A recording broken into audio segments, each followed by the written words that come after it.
អតីតប្រធានាធិបតីបារាំងលោកសាកូស៊ីចាប់ផ្ដើមកាត់ទោសឲ្យជាប់ពន្ធនាគារ5 ឆ្នាំអតីតប្រធានាធិបតីបារាំងលោកនីកូឡាសាកូស៊ីបានចាប់ផ្ដើមកាត់ទោសរយៈពេល5 ឆ្នាំកាលពីថ្ងៃអង្គារទី21 ខែតុលាឆ្នាំ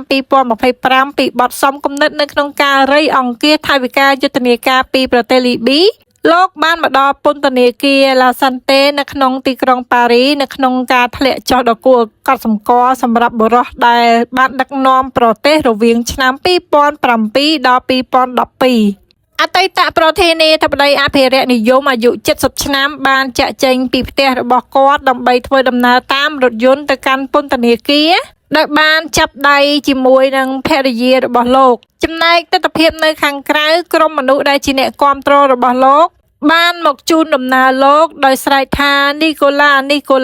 និងច្រៀងចម្រៀងភ្លេងជាតិ